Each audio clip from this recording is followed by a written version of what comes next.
also I realise I have a story now, that my book's hasn't finished.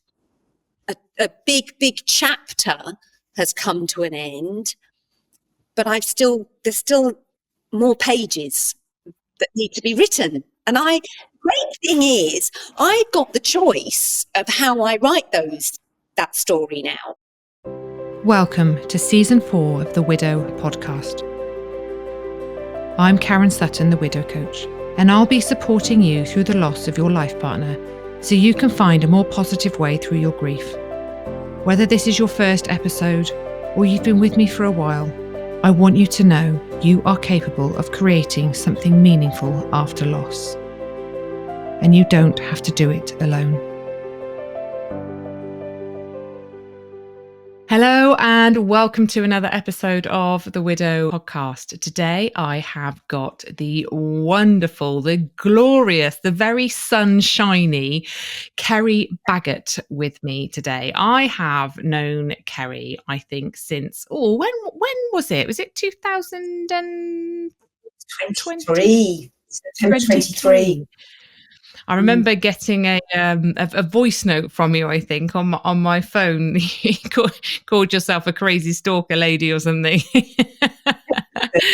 And I just loved your energy right from the off. But Kerry has come to share her story. It's an incredible story, and a story of kind of real reinvention, I think, after multiple losses.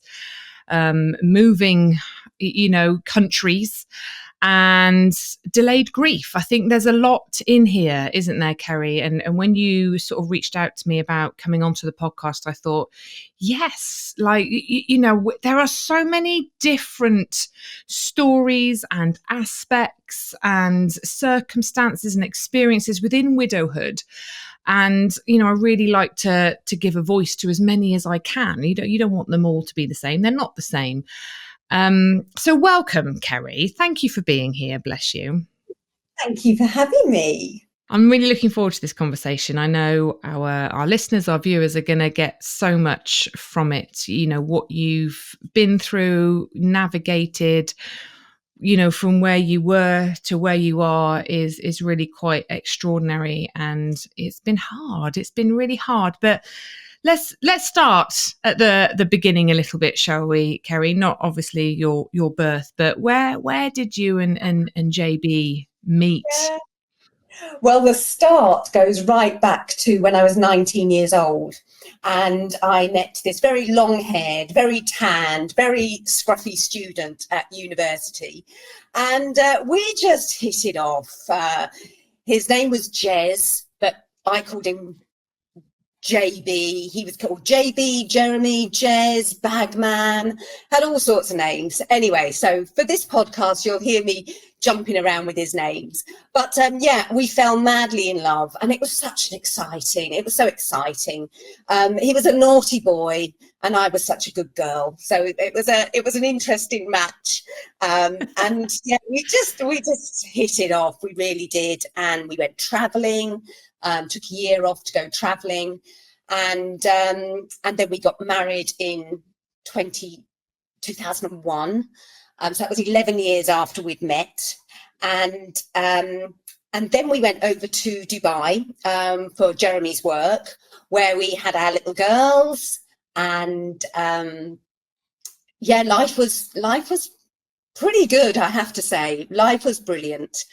And then in about 2017, Jeremy got a bad back, and he'd always been a runner. We'd always run together. So it was really impacting on his life, this bad back. I always blamed myself because I asked him to lift the bed for me so he could get the suitcases out. And this bad back continued for a long time. And then just before Christmas, he played golf, and he was a lousy golfer. He was an absolutely atrocious golfer. Took his swing and actually broke a couple of ribs. Wow. We just thought he'd, strained himself. Another sort of 4 or 5 months later, we discovered that he had a disease called multiple myeloma, which is a very rare blood cancer that normally impacts people in their mid 60s, 70s. And Jeremy was only 48 at the time. And yeah, we had to really give up everything. We had to come home very, very quickly. And this is the story. This is my story of reinvention, because when you're diagnosed with a terminal illness like multiple myeloma, the whole world changes for everyone, but for us, it really changed. It couldn't be treated with a stem cell transplant over in the UAE. So we had to move back to the UK, which meant pulling the girls out of school very quickly, literally giving so much away. And coming back to where JB had been brought up. He'd previously lost, only couple of years before, lost both of his parents.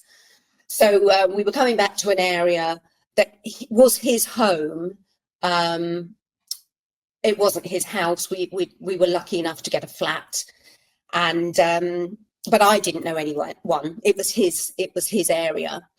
And he went into remission. He had his stem cell transplant. The girls just settled into school beautifully. And I would have to say, 2018, 2019 were some of the happiest times of our lives. JB and I, neither of us were working. Yes, we were going backwards and forwards to hospital. He was having treatment, still having various chemos. But we just had each other to ourselves. We went walking in the Dorset countryside. We were on the beach every single day. And we just loved each other to bits. We really did, as we always had done. But I think I fell in love with him even more. And then sadly, after about 18 months, JB fell into... it reoccurred. It came back with vengeance. And one thing JB did really, really well was multiple myeloma. He had a very, very aggressive strain of it. And so we flew through the treatments very, very quickly. And then COVID hit, literally about a few weeks prior to Jeremy getting on a clinical trial up in London. And the clinical trial was pretty much our last hope, but we were a very positive couple, and give us a couple of percentage chance of it working, and we were there. And so to have to walk away from this clinical trial in London was gut-wrenching. It really was. So we came back down to Bournemouth, and we were given one last drug, which still hadn't been approved by the NHS. So I think they call it a compassionate drug. But there was still a percentage chance that it would work. And sadly, it didn't. And JB passed away at home with myself and our two gorgeous girls, very, very peacefully, very pain-free, in his favourite spot, sunshine. He was such a cat when it came to the sunshine. And even though it was the 27th of November, the sunshine was shining through the window. And we're just literally a few minutes walk from the sea, from his favourite beach. And very peacefully he passed away. And that's when the reinvention had to start. Because I looked up and realised that this was a new area for me. Didn't really have many friends. COVID had been a big part of the fact that we couldn't really make friends. And there I was, a widow with a 14-year-old and a 12-year-old. And we'd lost our rock, really. And we'd lost my best friend. And it really was a case of starting again. No job, no career, no family nearby, very few friends. And that's when I had to really dig deep. That's hard. That's really hard. How long had you lived in Dubai for before you came back?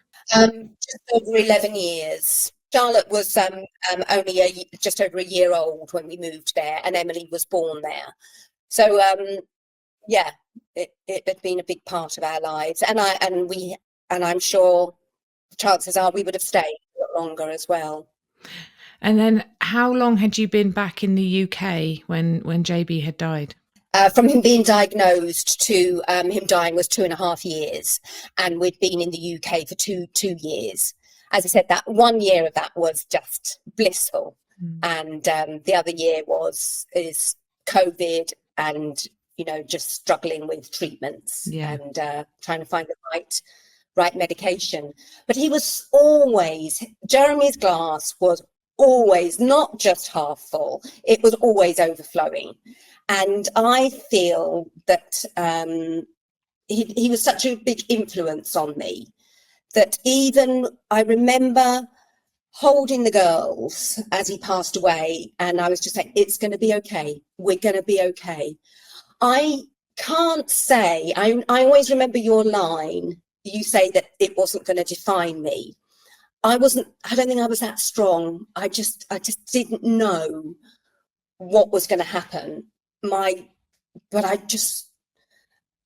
I knew I had to be okay because I'd got these two gorgeous girls. And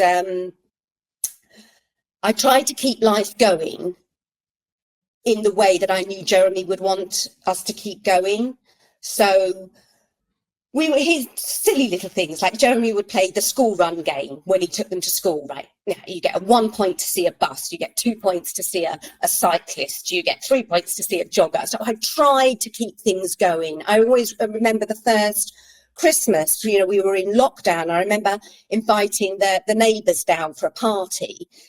And I know that sounds ridiculous because Jeremy died just before Christmas on the 27th of November. But the reason I did this is I wanted to show the girls, look, we can still do it. And I remember the guests left, the neighbours left. And the first thing I did is turn around to the girls and said, there you go, girls, look, we can do it. We can do it. And that first year, I think that's all I wanted to do. I just knew I needed to keep on going. And Jeremy and I had spoken very much about plans. So he had told me, right, you need to buy a house, you need to get the girls, these are the things he wanted, get the girls out of one school into another. And I almost had like a list of things I knew Jeremy wanted me to achieve. We had a little business that Jeremy had set up that I needed to keep ticking over. I ran a half marathon. I raised, I think we're about £88,000 now that we've raised for Myeloma UK. We even became the poster family for the Myeloma Christmas campaign, and we were on the BBC. I had a memorial for him, which was because we couldn't have a proper funeral for him because of COVID restrictions. And his memorial was such a happy occasion because we had over 100 people all just focused on JB, and I just loved it. So I tried to give the girls good times. I never felt guilty about being joyful. Got them through their GCSEs, their proms, bought a house, did the house up. And then I got to the end of the list of things that JB wanted me to do. And that's when, I was just exhausted. I reached rock bottom. And then I realised that I hadn't really been grieving. I hadn't been properly grieving. I missed the fact that, I was getting 3 plates out of the cupboard rather than 4. I missed him terribly, but I don't think I gave myself the time to really grieve. And I realised that delayed grief is a very, very dangerous thing.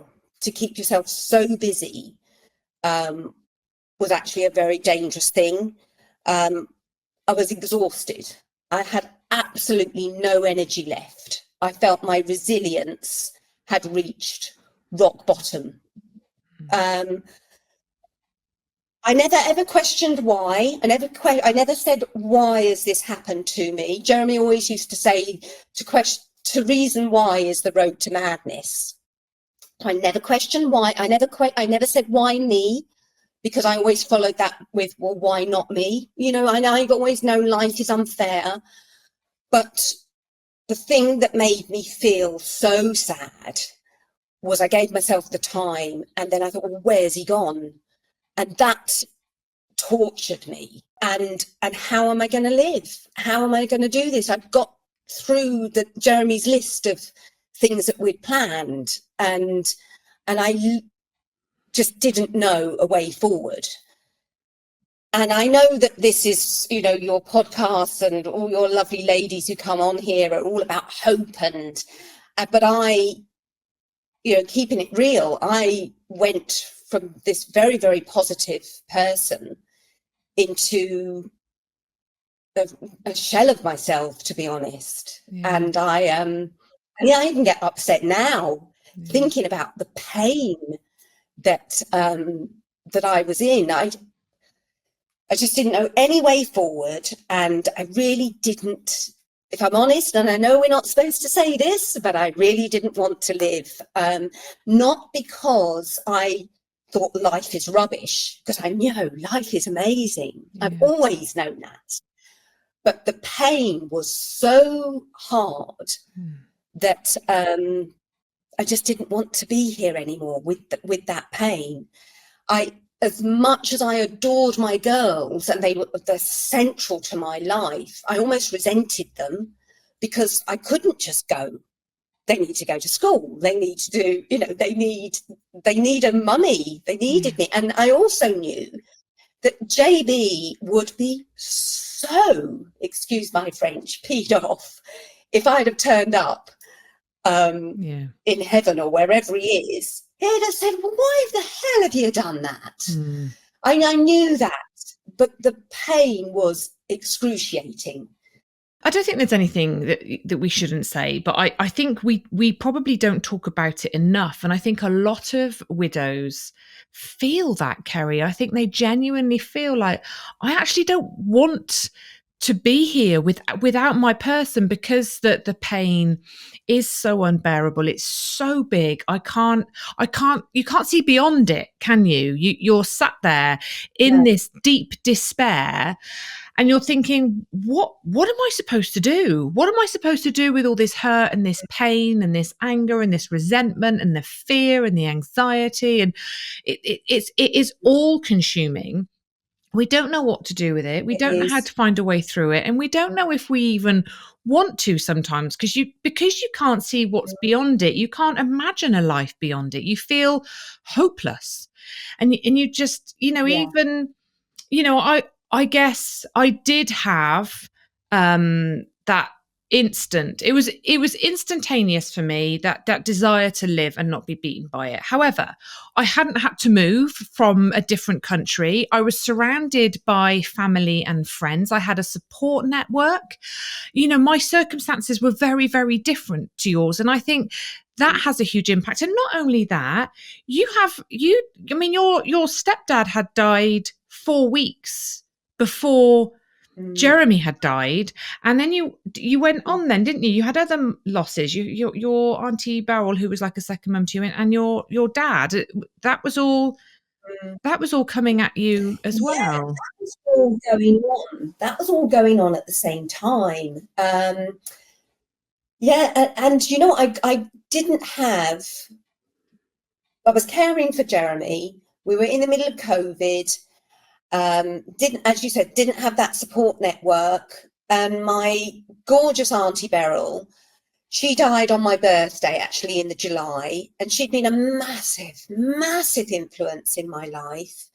Then my dad died in the August, and my stepdad, who is my obviously my mother's husband, died just 4 weeks prior.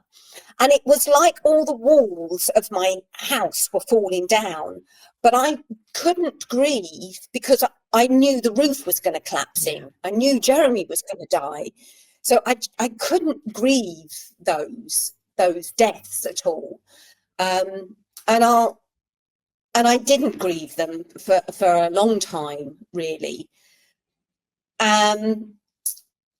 but you're right. It all came cascading in. As soon as I stopped, it all came cascading down, and it was like a grenade had been thrown into my life, and that's when it exploded, I would say. And you know, but the joy of reaching rock bottom is that when you finally recognise, because I was sitting in the waiting room waiting to go to JB, just doing everything I needed to do just to get through to the next day. And I was sitting in a waiting room. Even my language was so negative. I would wake up in the morning and just, oh God, another day. But the joy then of realising that you'd reached rock bottom is that there's no one coming to save you, and there is only one way to go, and that is up. And you just got to do something about it, because I couldn't, the pain was too much. And it was starting, and I know that the girls were starting to see their bubbly mummy, their positive bubbly mummy disappear. I didn't like the person who I was becoming, and I just thought, I could have another 30 more years living like this. This is no way to go. So I decided, right, come on, Mrs. Baggott, enough's enough. I'd stalked you for a long time on the podcasts. You know what? I even sent you a message, a very, very tearful message. I was thinking out, because you were using Instagram and I'm not very good on the gram. And I thought, right, I'm going to have to reach out to Karen. I need some help. And I hadn't pressed the right button, and I hadn't actually sent you the message. But simply talking, thinking I was talking to you, helped. And I thought, oh, maybe, because I was always so stoic and always so resilient. No, I can get through this. But I realised that actually, no, I do need some help. And I'd stalked you via your Instagram. I'd listened to every single podcast. And what I loved about every podcast was that there was always that sense of hope. Yeah. And I realised I was losing that sense of hope. So that's why I reached out to you. And I said to you, oh God, I'm 30 months in, for heaven's sake. Have I left it too late? And of course you said no. And yeah, I think with joining the group, it was great actually joining the group, having gone through such a long time, because it allowed me then to listen to other widows and recognise how far I'd come, and I didn't realise how far I'd come. And that was really empowering. And I thought, actually, I've gone through, I feel like I've gone through the worst. And being with you and, and our weekly chats, it gave me something to think about and made me realise that I needed to put myself first a little bit. My girls are always going to be my driver, but actually my girls also need to see me making me a priority as well. Yeah. I started making friends. I joined a book club. I joined a running club. I put myself completely out of my comfort zone, and started to feel like the area that I was in, which is, I didn't want to be in an area just because, oh, this is where my dead husband wanted to be. I mean, imagine saying that. Why do you live here? Oh, well, this is where my dead husband wanted to die. I mean, that's awful. And now I knew I needed to make roots, and friends were the thing. Friends are the thing that has done that to me. I've made friends through my daughter's parents, and I continued doing the house up. I've made the house a lovely home now. Took the girls on holiday, not just because I felt that I had to, but because I wanted to. And it's been a slow, long process. We are 4.5 years in now, but I'm actually really, really proud of myself. And it's the language that I use now that is so different to what I used in those dark days. My language was so self-sabotaging. I can't get through this. I don't want to get through this. I'm not strong enough. I don't want to live without Jeremy. And I would say that to myself over and over again. I was almost conditioning my mind, I realise now, when I was in that depth of that pain. And now my language is, I'm so proud of what I've achieved. I'm so strong. I feel stronger now than I've probably ever felt. Bearing in mind, I was with Jeremy for 30 years. So I met him when I was 19 and he died when I was 49. You know, I didn't know how to do life without Jeremy, really. Even my name, you know, people used to call me Mrs. B. You know, he was my identity. So I didn't even know who Kerry was. So I don't actually almost think of it as a reinvention, because I realise now that Kerry that Jeremy met, that 19-year-old girl who was full of life and energy, yes, she definitely disappeared for a while, but I realised she's still there. The girl that Jeremy fell in love with was still there. She disappeared somewhat. But I've sort of watched that girl sort of come back again, and now I had to work out who Kerry was. So I don't think it's a reinvention, more of an evolvement. Because I think I was always resilient. I was always positive. And I'm really proud of who I am now. I actually quite like Kerry now. And I'm actually really excited about a future. That's so lovely. I'd love Jeremy to be here. I'd love for him. I miss him every single day. You know, don't get me wrong, I'm not, you know, skipping around like Mary Poppins whatsoever. You know, I still very, very much get my days. And I think for us widows, sometimes when we've got to this stage that I'm at now, sometimes our down days can be really down. Because we've always got to, sometimes I think it's human nature to get down. We will, everyone, just, even if you haven't been through what we've been through, it's human nature to have your down days.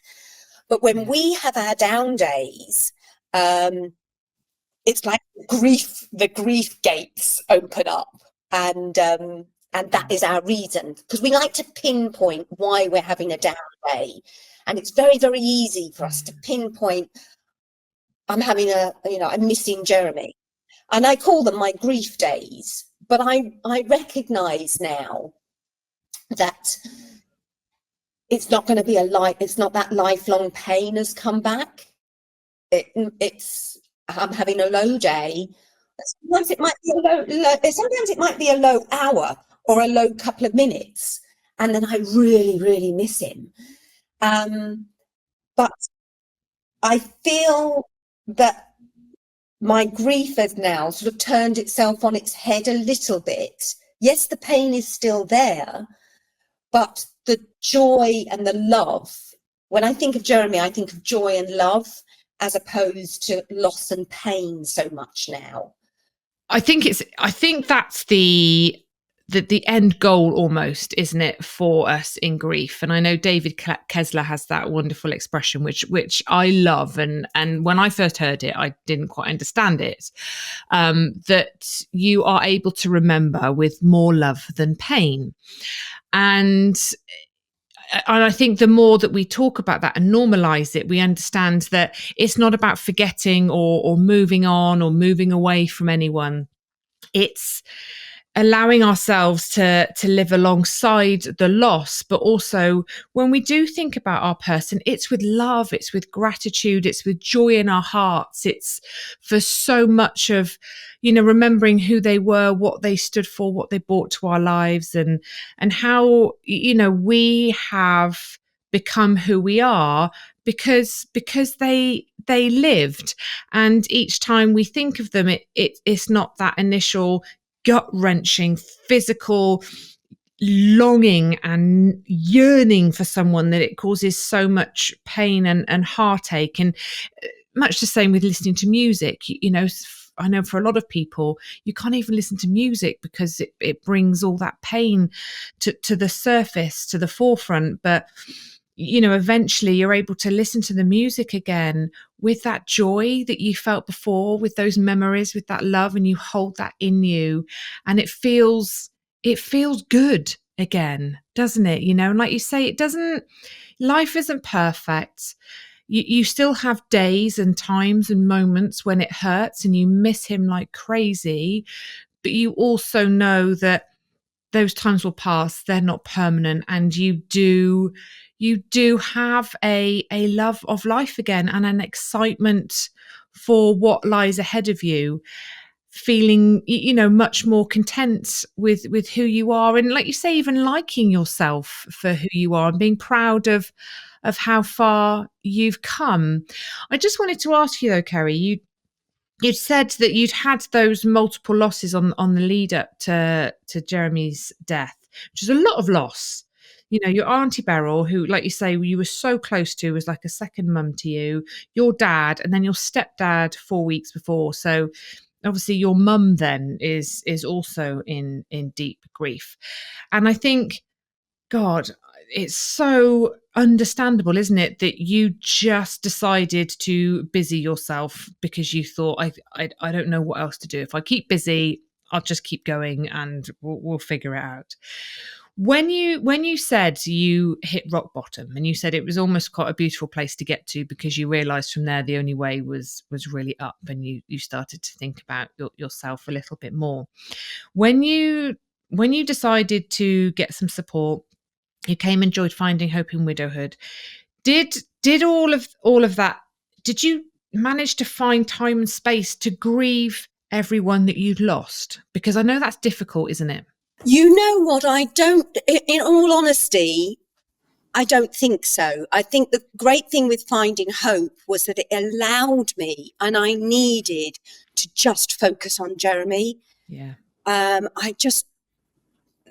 not saying that those other people were not a massive part of my life. They were, but Jeremy was my whole heart, was my whole life. And before I could grieve them, I needed, or come to terms with their deaths, I needed to be able to I needed to grieve Jeremy first. Yeah. And interestingly, the griefs that I have for losing my Auntie Beryl, my dad and my stepdad, they're very, very different. They're very, very different. I'm going to be very honest here, hands up. Sometimes I don't actually even need to grieve all of those deaths, because grief is so different. Losing a husband, your soulmate, and losing other members of your family. I'm not saying it's not, wasn't a change in my life. And you know what?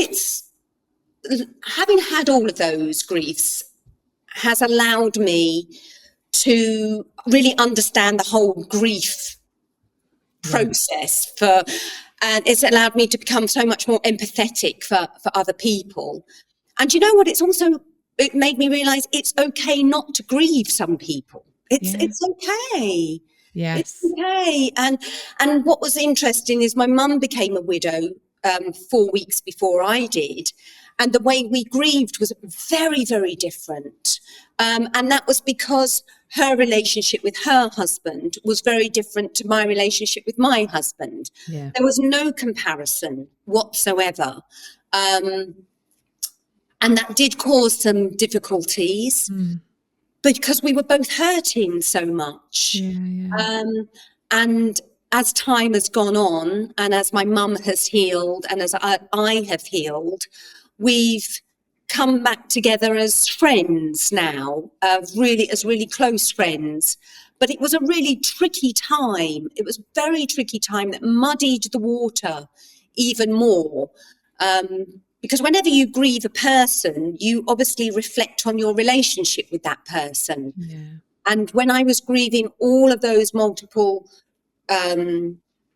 deaths within a family, and families are complicated, it was like a riverbed that had laid, dormant for years, and then it was all churned up. So I had a lot of emotions to deal with. I really did. It was very, very complicated. Yeah. But I really feel I've grown. You have to grow. If you don't grow from it, then it's all been a waste of time, hasn't it? Yeah. So what helped you, Kerry? Because facing all of that after you'd spend a lot of time really distracting yourself from all this pain, hadn't you? You'd worked really hard to not face it, right? You like you say, renovated your house. I can't remember what you set yourself projects. You were exhausted, weren't you? Yeah. And you suddenly realized, right, okay, I can't run from this anymore.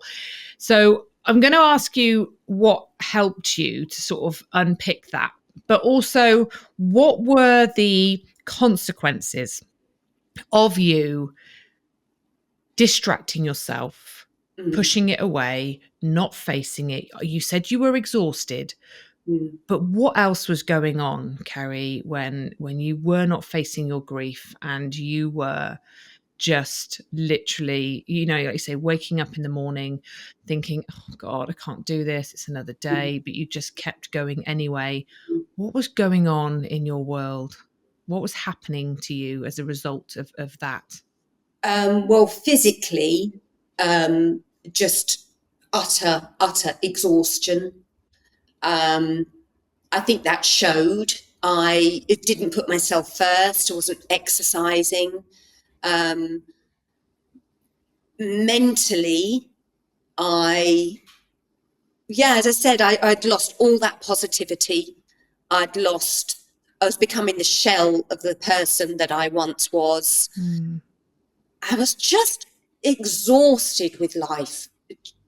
There was no more fuel in the tank whatsoever. The anxiety was off the scale as well. Silly things that I could always do without batting an eyelid became major hurdles. And I have very, very high expectations of myself. That is another one of my issues that I need to be aware of. I will push myself because I've always been able to do it. So why can't I do it now? So silly things like driving up to London. Oh my goodness, anyone would have thought I was going to go around the world because I was so nervous about, well, what about if the trains are cancelled? Where do I park? I was just so set on the girls must be happy. And I didn't have the energy to keep making them happy. And so I was very, very hard on myself. Physically, I was just not looking brilliant. Mentally, I was like, actually, you ask my friends, and I think they would say, oh, Kerry's been fine, because I could be in tears sitting on the sofa thinking, I can't do this. There'll be a knock at the door and it will be a postman. And he will think that Mary Poppins has come to the door. Because as soon as, the lights go on, Kerry, ta-da! But actually, inside, it was a real struggle. It was a real struggle. Decision making as well was the other. I couldn't decide whether I wanted mashed potato or boiled potato. And what was your relationship with the girls like at this point? At that point, I think, well, children are very resilient, aren't they? And children are very engrossed in their own world, in their friends and what they're doing. But I think they were obviously, as a parent, you are a massive influence. And they could see that mummy was struggling. They could see the pain that I was in, and I didn't show it. I'm not very good at hiding it. And I was starting to think, oh gosh, is this affecting them detrimentally? But actually, I don't regret that now, because it was showing in the first year, they must have thought, oh, mummy's superwoman, you know, this. And they always, they actually say to me, mummy, you can do anything. You just can't do everything. You're trying to do everything all at the same time. So I think I'm really pleased that the girls saw me struggle, and they saw me cry, and they were at an age where they could really understand. You know, they've loved their mummy and daddy's love story.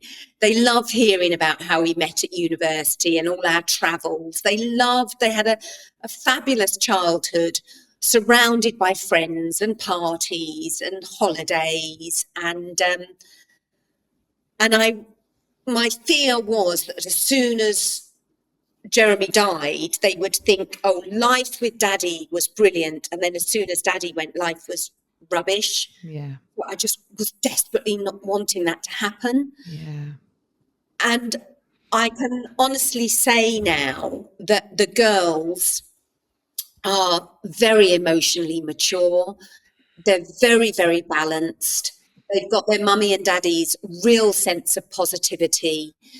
And we make an awesome trio now, the three of us. Our communication's amazing. We talk about Jeremy every single day. He is a massive, massive part of our lives. He always, always will be. But we're all moving forward with our lives. And I know that Jeremy would be so beaming with pride for his two girls. Yes, absolutely. And I think I can so relate to what you said just there around, you know, life with daddy was really good, but, you know, life with mummy is not so good, you know, and, you know, I certainly had my moments, in my journey as well, where I thought I can't have the reality that I've created be the reality for my children, or they will look back on their childhood and go, well, my dad died and my mum turned into a bit of a neurotic drunk.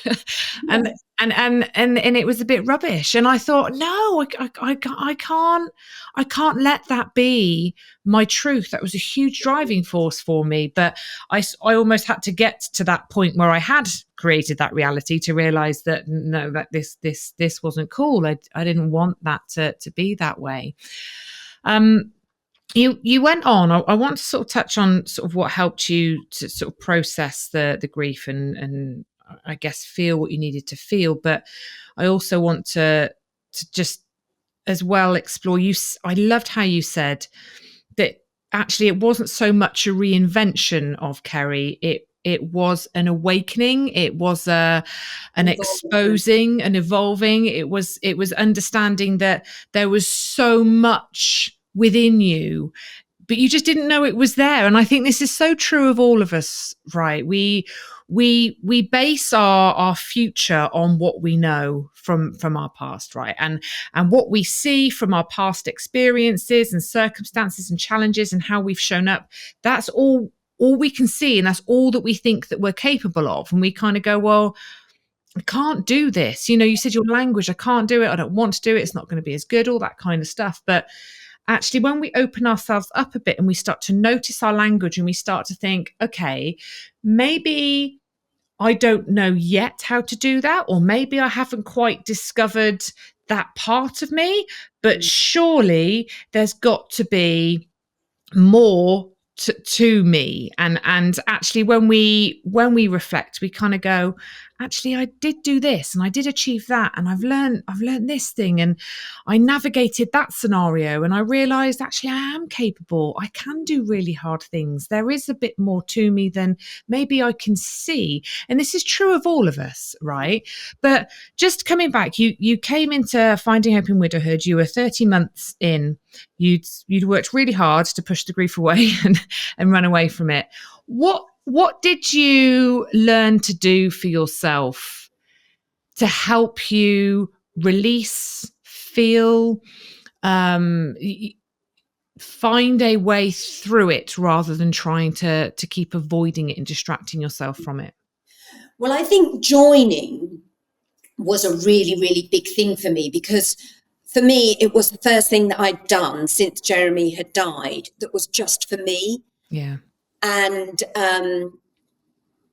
so that alone, simply joining, was a step that made me think, right, I am going to work on me because I have to. Yeah. And I have to do it for the girls, but I have to do it for me. So simply joining was the first thing. And then I think it was, as you said, it was my language. It was my language and recognizing.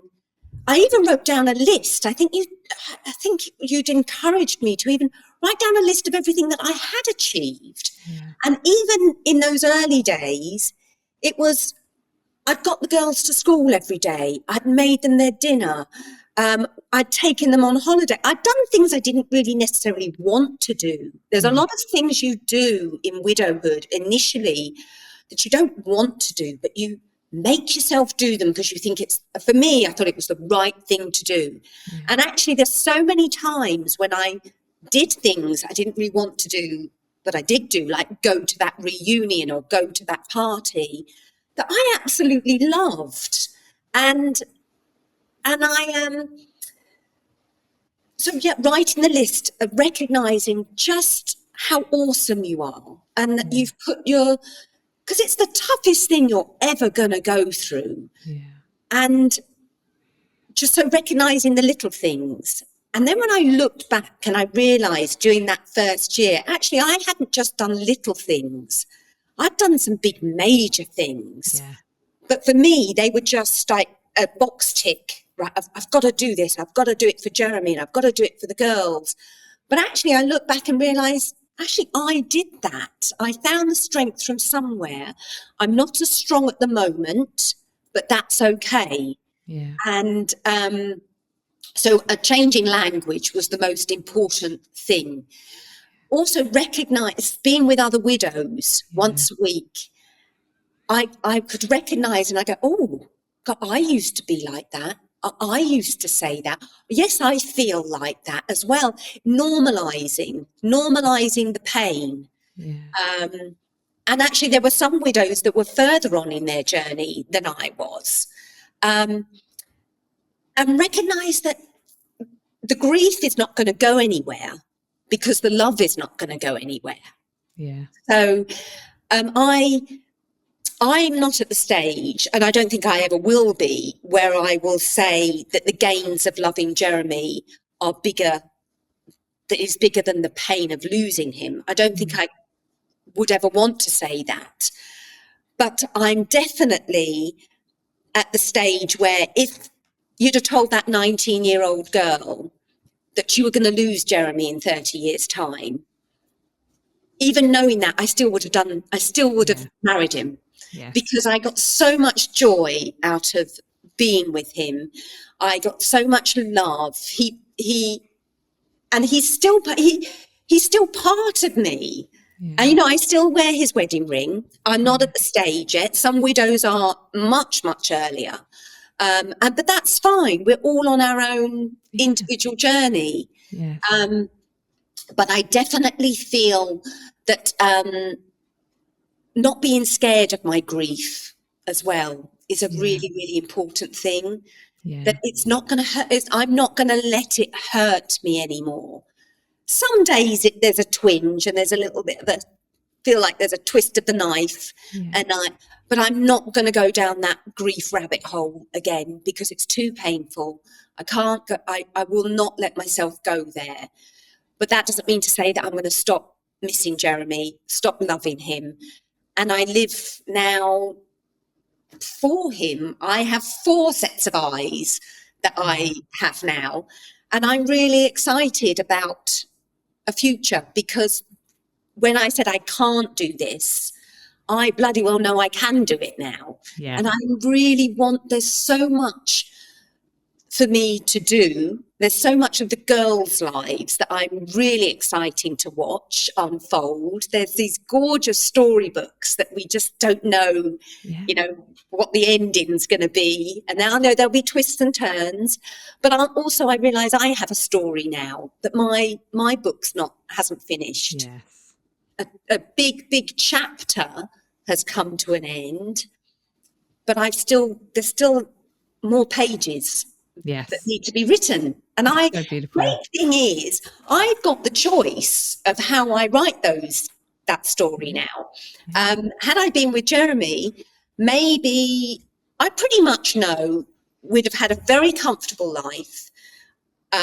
We'd have had 2 holidays a year. He was more of a home bird than I was. I can tell you exactly what our life was going to be like, really. I can create different stories and I can create different inventions.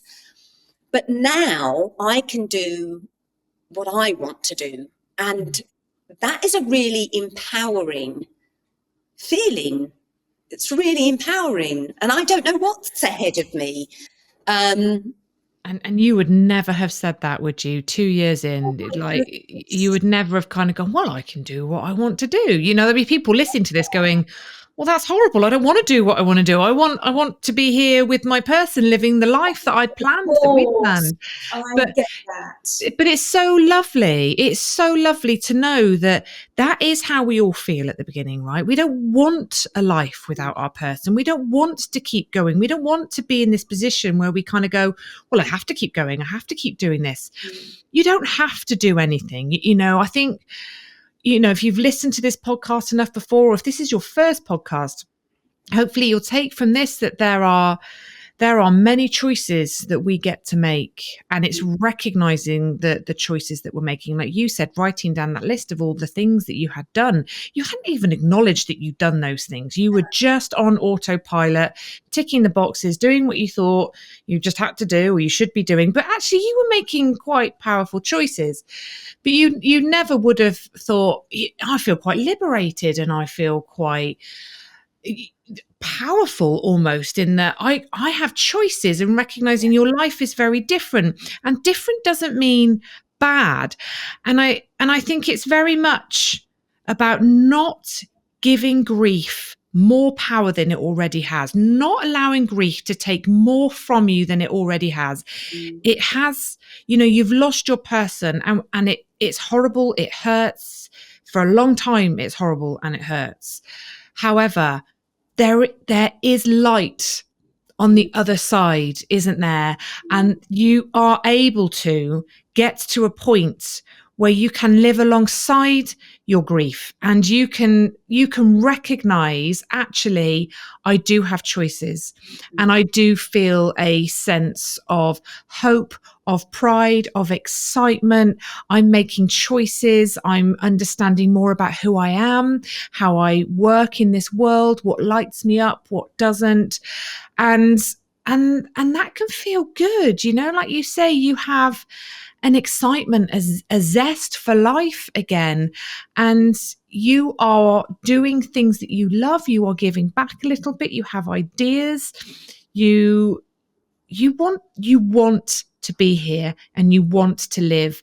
And, as you shared with me before we started recording, you've just had one of the best holidays, and the first holiday you go on is horrible, right? I mean, nobody has a great first holiday after their person dies, but you do it the once, and then you keep going and you keep going, and eventually you get to go on holiday and you have a really lovely holiday. Yeah, you do. And it doesn't happen overnight. I mean, I know I delayed my grief way too long, but everyone has their own timeline. And but you're right, when you're in the depths of that very, very dark place, and I was in that waiting room, I thought my life was going to be like that forever. and that I was just going to be here to facilitate my girls' life, because nothing was about me, and I was forced to stay here.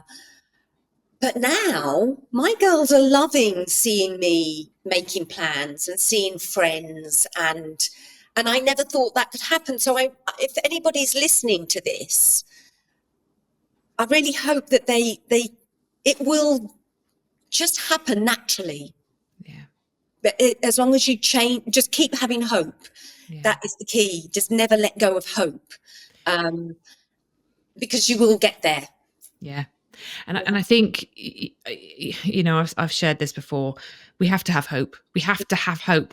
And this is why I do what I do, because I think if you can hear from other people that have walked a similar path, if you can see that people are finding a way through it, you hopefully are looking at those people and going, well, if they can do it, then I can do it too. Because if it's possible for one person, it's possible for another. Yes, it'll be a different journey. It'll be a different path. It'll be a different timeline, all of those things. But ultimately, you are able to get to a point where you actually love life again. You know, you can fall in love with life again. But it's not easy. It not by any stretch of the imagination is it easy, or you know, does it happen as quickly as you'd like it to? And I always say to people, you know, when we start my program Finding Hope, I always say this is going to be harder than you think it's going to be, and it's going to take longer than you want it to take. But hold on to that hope. Always have hope, but you have to back up that hope with action. Yeah. Do you know? Time does not heal. Time doesn't heal. You will stay in that waiting room. Yes. And if you feel you've reached rock bottom, then all I say is, this is your chance. Take it. Yeah. To help yourself. And I cannot believe now that I'm 4.5 years in, having lost JB, and now I've in the last few months I qualified as a bereavement volunteer for Cruz. Now tell that girl 4.5 years ago that you would be helping other people through those awful dark days. I would have said, no way, I can't even get through it myself. Yeah. And I don't just deal with widows, although I very much resonate with widows. It could be people who have lost a sister, a father, a mother, etc. And that's the one thing I always say to them is the hope. And keep talking about them, because they're never going to go anywhere. The love's never going to go anywhere. And grief is not simple. Sometimes it's not all love. You know, sometimes I speak to people who have very complicated griefs as well. And that's tough. You're allowed to grieve. You're allowed to still grieve. I've learned so much in this whole process that I feel it has made me a stronger, more rounded person.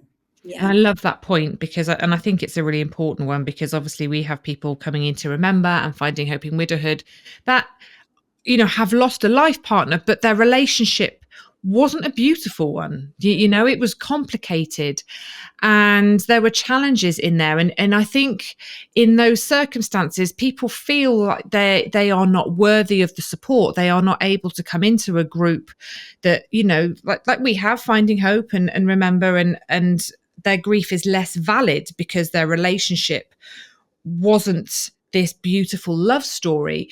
But we do host sessions for complex relationships in Remember and Finding Hope, because it is valid, you know, and it's incredibly hard. Like you say, not every relationship is one born out of trust, of faith, of joy. You know, there are a lot of, you love them and they love you, but there's a lot of complexities. There can be a lot of traumas, there can be addictions and challenges. And you know, that those things are hard to talk about when the person has died. Did you know? You're like, well, how do you talk about your person that you loved so dearly, but they drank They drank, they got themselves into debt. Do you know, they weren't the best version of themselves all the time. And how do you voice those things? You know, they always say, don't speak ill of the dead, don't they? But Yeah. that was your You know truth. what it is it's how other people Yeah. put you in that situation as well, because they think, oh, you're better off now. Yes. Oh, yeah, and they don't understand if you say, oh, I really loved them. Actually, they were a massive part of your life. Your whole life has changed. Yeah. So your grief is it's sort of disenfranchised grief, isn't it? It's dismissed. Yeah. And that's because we live in a society that really just doesn't get grief. We don't talk about grief. No. And this is where we're very conscious about, looking after the girls and, protecting the girls. But actually, my girls, I'm really pleased that they know about grief. I'm really pleased that they get it, because it's something that all of us are going to be confronted with in times of our lives. Losing a soulmate without a doubt is horrendous. Every grief is different, and we can't escape it. And the joy of understanding that life is not infinite is that we can live for that person who we've lost, and we can recognize that our time here is so short. Yes. It's Definitely. so short. It's so short. And it blows my mind. There's that fact, isn't there, that goes around, that I think it's a 1 in 400 trillion chance of us being here. Okay, so of that sperm meeting that egg at that particular time, but for that to happen, your parents had to meet, and for that to happen, their parents had to meet. And if you go back, through the generations, all the things that had to fall into place, that had to happen, and for the people to be given life, for you to be given life, that just blows my mind that we are here. And like you say, in the grand scheme of things, the time that we have here is so short, and it goes so quickly. It does go. And I know when you're in deep grief, it feels like time has slowed down. And also, when you're in that deep grief, you think to yourself, I've had a great time now, I'm ready to go. Yeah. Because you just don't think that there's going to be any life beyond it. Yes. And that was my thinking. It was always quite logical to me. I've had a great time. I just want to leave the party now. When you stay too long at the party, and you've been around the buffet 3 times, and you've been on the dance floor 5 times, you think that's the time to go. And I just thought, I'm staying at the party too long, and it's going to get, it's not going to be pretty. No. And now I'm really pleased I stayed at the party, because the buffet's been replenished, the music's changed, new guests have come along, and I love that. Yeah, when you're in those dark days, you don't see it like that. You don't. You can't. And I, like I say, some people will listen to you and other guests we've had on the podcast and just be like, well, great, that's great for you, but that's not going to be my truth. Or, we've all had that thought. Well, you obviously didn't love your husband as much as I love my husband. And we've all thought those things, haven't we? Right? We hear these stories and we're like, well, yeah, great. You think you're the only person going through that much pain. You do. Nobody else can really appreciate the pain you're going through, because I love my husband far more than you could. We're all like that. Yeah, we're all like that deep down, and that's what we honestly think and believe. But actually, I think the more we listen to and this is why I love talking to people like you on the podcast that share so many different versions of widowhood and grief and what comes after that the common theme is always there is life after loss. There is always life after loss if you want it. Did you know? But I think you have to kind of want it and to work towards it, and that's the hard thing, because it is hard. It's hard staying where you are. It's hard making choices and doing things that push you out of your comfort zone, and you have to choose your hard. Do you know that there's no easy route Not going to be easy. It's really not going to be easy. or pretty? You've got to put yourself out of your comfort zone, change your language, Yeah. and just want it. Yeah. And Or the alternative, as you say, is not going to be very pretty. it's not. And that who nobody wants to live a life of misery, even though you think that's all you've got and that's all that's possible for you. It's not. Do you know? It is not. It's just too painful. For Yeah. me, it's just too painful. I couldn't stay there. No. And that's when I realised, oh, I've got a choice here. Yeah.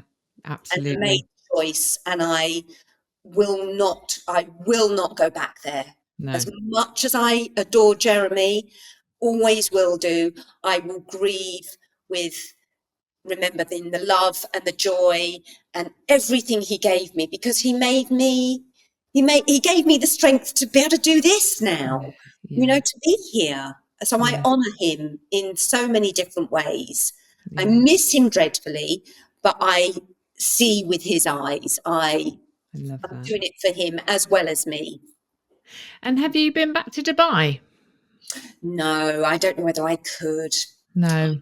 Know whether I could. Leave that where The it girls is. have spoken about wanting to go back. They've got a handful of friends still there, but our life was just so joyful there.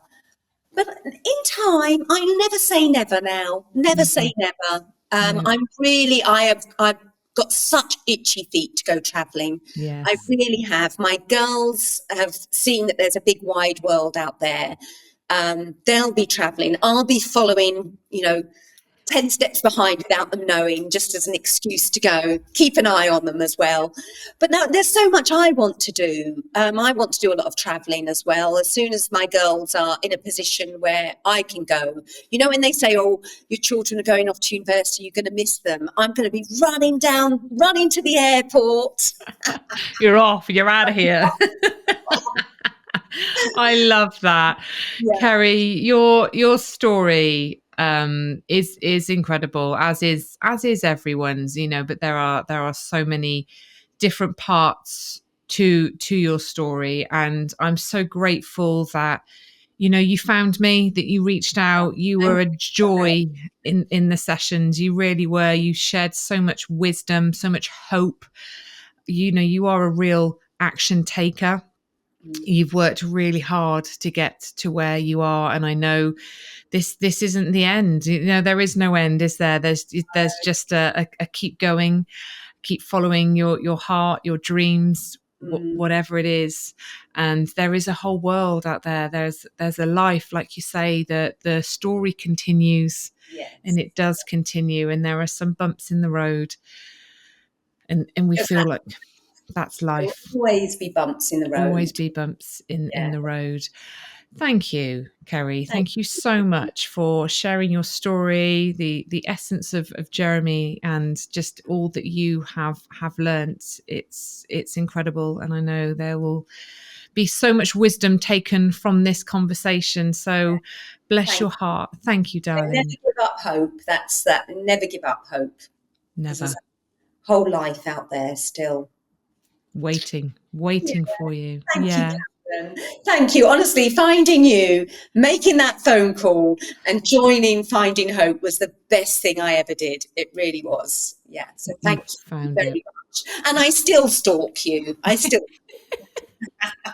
Stalk away. You're probably watching the stuff beyond the Widowhood now, aren't you? Just the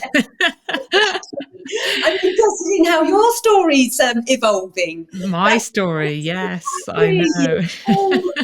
All stories are unfolding, and that's fabulous to see. Yeah. They are. Bless your heart. Thank you so much. Thank you, Kerry. If you are a widow searching for hope, some light in the darkness, I have just the thing for you. From the 22nd to the 26th of September 2025, I will be running Awakening Hope. Awakening Hope is a free, transformative, 5-day immersive experience created specifically for widows and surviving partners. You will gain so much from our time together. You will leave with a renewed sense of hope. You will feel uplifted, nurtured, inspired, and connected. We will meet every day online via Zoom, and we will talk about things like facing our feelings, cultivating self-compassion, rediscovering who we are after the loss of our person, and I'll be sharing my unique resilience framework with you as well. This is an incredible event. People have gained so much from it when I've run it before. You will take lots away with you. There is so much wisdom shared by everyone in this community. It is completely free. You can come and join us. You will take so much from it. If you can't make it live, please don't worry. It will all be recorded and you can catch up on the replays. If you're finding it hard, if you feel lost, alone, like you've lost your place in the world, come and join us. Honestly, together we really are so much stronger. And if you want more after we finish, it will give you a taste as to what it's like in my 8-month program, Finding Hope in Widowhood. And you can sign up to join us there as well if you want to. But if not, Awakening Hope will give you gold to take away with you. So please come and join us the 22nd to the 26th of September 2025. You can sign up on my website, karensutton.co.uk, or the link will be here in the show notes. I so look forward to seeing you there and helping you to take steps towards a brighter future. Thank you so much for listening to the Widow podcast with me, Karen Sutton. If you would like more support, head to karensutton.co.uk. or explore the many other episodes for more conversations and support. You can do so much to help you take steps forward towards a brighter future, and I'd love to help you do that.